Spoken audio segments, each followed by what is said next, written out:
Welcome to Vishnu Sangavi channel. இன்றைக்கி நம்ம தம் பிரியாணி தான் பார்க்க போகிறோம். வாங்க அதுக்கு தேவையான இன்க்ரீடியன்ட்ஸ் பார்த்துடலாம். வெங்காயம், பச்சை மிளகாய், தக்காளி, இஞ்சி பூண்டு விழுது, புதினா, கொத்தமல்லி, கருவேப்பிள்ளை, ஒரு எலுமிச்சை பழம், பட்டை, லவங்கம், ஏலக்காய், பிரியாணி இலை. நான் இன்றைக்கி நார்மல் குக்கர் தான் எடுத்திருக்கேன். அதில் 4லேருந்து 5 குழிக்கரண்டி எண்ணெயை ஊற்றிட்டு இந்த ஸ்பைசஸ் அதில் ஆட் பண்ணிக்கிறோம். அது பொரிஞ்சு வந்த உடனே இப்போ நம்ம வெங்காயத்தை ஆட் பண்ணுவோம்.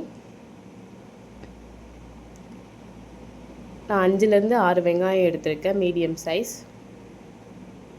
இது நல்லா கலர் சேஞ்ச் ஆன உடனே இது கூட நம்ம அரைச்சி வச்சுருக்க பச்சை மிளகாவை ஆட் பண்ணிக்கிறோம். கருவேப்பிலையும் கொஞ்சம் சேர்த்துக்கோங்க.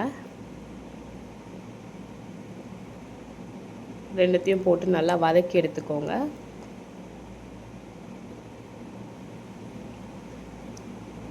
இப்போ கொஞ்சம் கலர் மாறிடுச்சு. நம்ம இஞ்சி பூண்டு விழுதை சேர்த்துக்கலாம். தக்காளியும் ஆட் பண்ணிக்கிறோம். கூடவே புதினா, கொத்தமல்லி, கருவேப்பிலையும் அதுலேயே ஆட் பண்ணிக்கலாம். அதை நல்லா கலந்து விட்டுக்கோங்க. இந்த பச்சை வாசனை போகிற வரைக்கும் கலந்து விட்டுட்டு அதுக்கேற்ற மாதிரி மஞ்சள் தூள், மிளகாய் தூள், தனியாத்தூள், உப்பு, கரம் மசாலா இது எல்லாத்தையும் நம்ம அதில் ஆட் பண்ணியிருக்கோம் தேவைக்கேற்ப. இன்றைக்கி நான் 1 கிலோ சிக்கனுக்கு 1 கிலோ அரிசி எடுத்திருக்கேன். ஸோ சிக்கனை நல்லா கழுவி எடுத்துகிட்டு அதில் ஆட் பண்ணிக்கிறோம். இது ஒரு 5 நிமிஷம் நம்ம வதக்குவோம். ஏன்னா அப்போ தான் அந்த வெந்துடும், பாதியே வெந்துடும். பாதி நம்ம வதக்கும் போதே வெந்துடும், மீதி குழம்புல அது கொதிக்கும் போது வெந்துடும். அடி பிடிக்காமல் கலந்து விட்டுக்கோங்க. அரிசியை சேர்த்துக்கலாம். நான் 1 கிளாஸ் அரிசிக்கு 2 கிளாஸ் தண்ணி யூஸ் பண்ணுவேன். இது நார்மல் அரிசி தான், பாஸ்மதி அரிசி கிடையாது.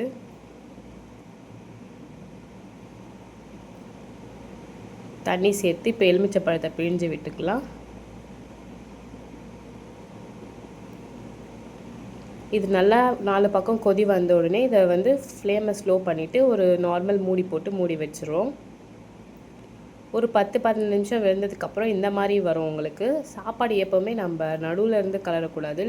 4 பக்கம் மூலையிலேருந்து கலர்னிங்கன்னா, கீழே வரைக்கும் எடுத்து கலர்னிங்கன்னா ரைஸ் உடையாமல் நல்லா தரும்.